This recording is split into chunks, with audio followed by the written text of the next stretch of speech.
Bonsoir à tous. Le président de la République Faure et Swaziland Gnassingbé Ngui s'est envolé depuis ce matin pour Ouagadougou au Burkina Faso et c'est pour aider au règlement de la crise burkinabé. Une mission de médiation effectuée au nom de la CEDEAO.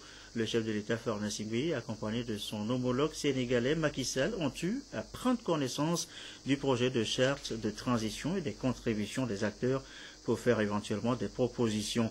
Les deux hauts dirigeants s'emploient à faciliter le processus de transition dans ce pays. Reprendre ou ne pas reprendre ses vols à destination de Conakry, Askai s'interroge.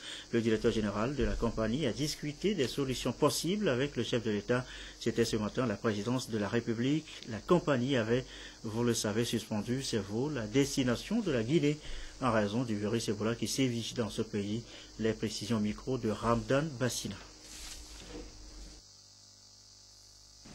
The President of the Republic has encouraged us and donc, il nous a soutenus, encouragés et grâce à cela, Askai va bientôt reprendre ses vols à destination de la Guinée-Conakry. Voilà, c'était donc l'audience ce matin à la présidence de la République. De son côté, Artem Seleagodior Mezoulou, le Premier ministre, a conféré avec les premiers responsables de l'Université de Lomé. Le président et ses deux vice-présidents, tous récemment nommés à la tête de l'institution, ils sont allés faire part de leur gratitude au chef du gouvernement. Je vous propose d'écouter le professeur Gouyasso ressortir de cette audience des propos recueillis par Charlotte Moussime. Je suis accompagné des deux vice-présidents de l'Université de Lomé et comme vous le savez, nous avons été placés à la tête de l'Université de Lomé il y a quelques semaines. Donc il était de bon ton que nous puissions passer voir les autorités et les remercier de la confiance qui est placée en nous et faire le point rapidement sur la situation qui prévaut sur le campus, surtout que nous sommes déjà en période de rentrée universitaire.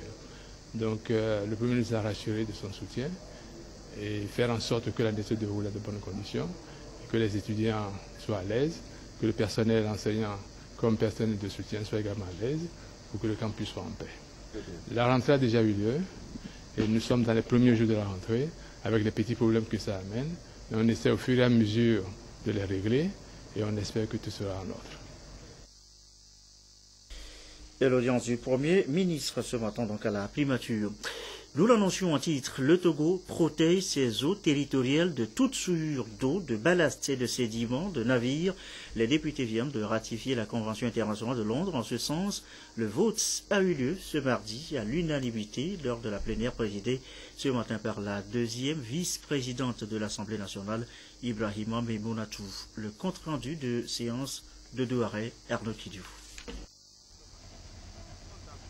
Le projet de loi autorisant l'adhésion du Togo à la Convention internationale de Londres adoptée porte sur la pollution marine provoquée par les eaux de ballast qui entrent dans l'équilibre des navires et les sédiments. Sa ratification permet à l'État de se conformer aux normes de l'Organisation maritime internationale, ce qui lui permettra de bénéficier de l'assistance technique de cette organisation pour protéger ses eaux territoriales contre ces rejets nuisibles sur l'environnement et la santé humaine.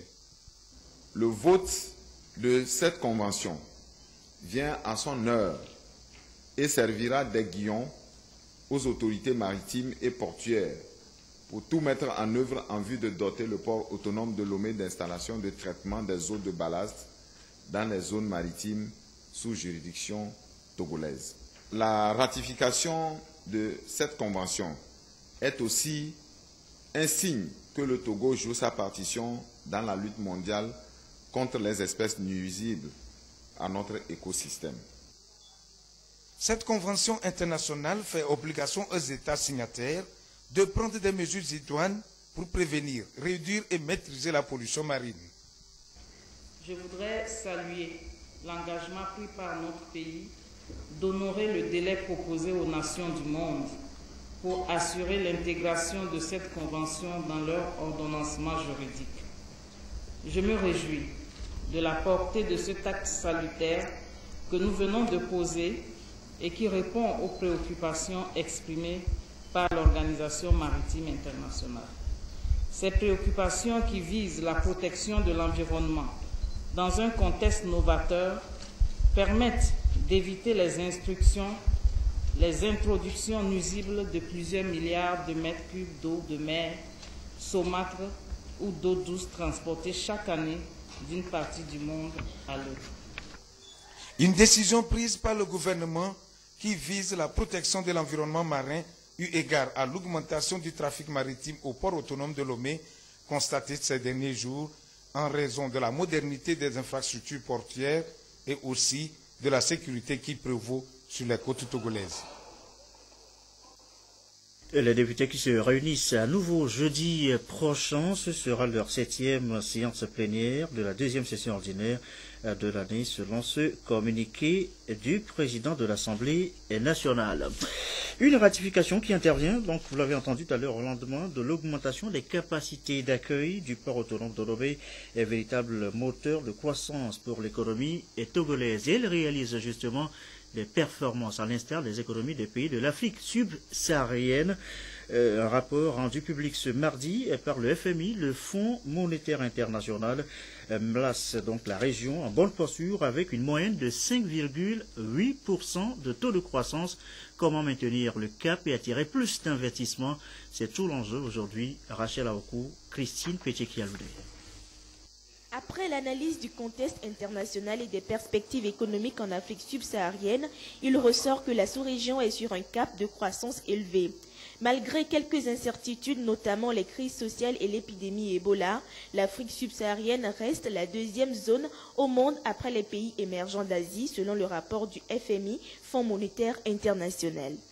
Ce qu'on peut retenir, c'est que le contexte international devient certes plus difficile, mais que l'Afrique a des grands atouts pour avoir une croissance 2015 qui est à peu près au même niveau de 2014, c'est-à-dire pour l'Afrique dans son intégrité, ça va être autour de 5,75, donc 5,75% en 2015.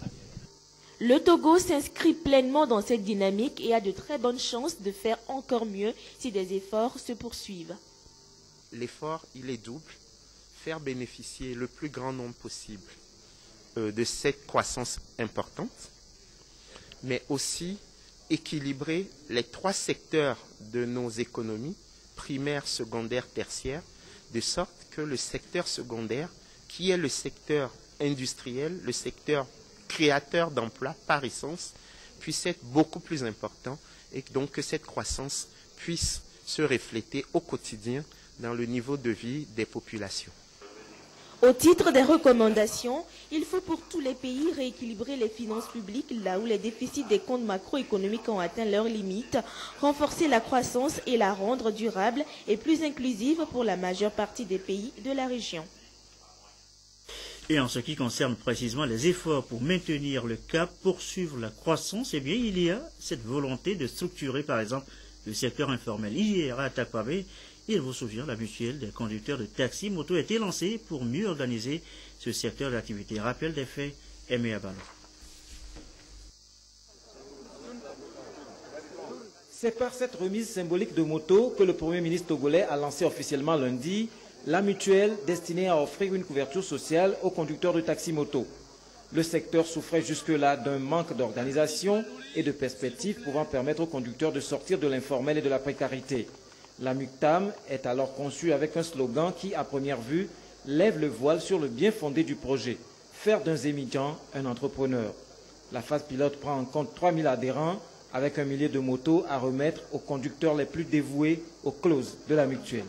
Au nom de tous les conducteurs de taxi-moto du Togo, je voudrais saisir cette heureuse occasion pour exprimer ma profonde gratitude pour l'attention particulière que le chef de l'État et son gouvernement témoignent à l'égard des acteurs du secteur informel et plus particulièrement aux émigrants que nous sommes.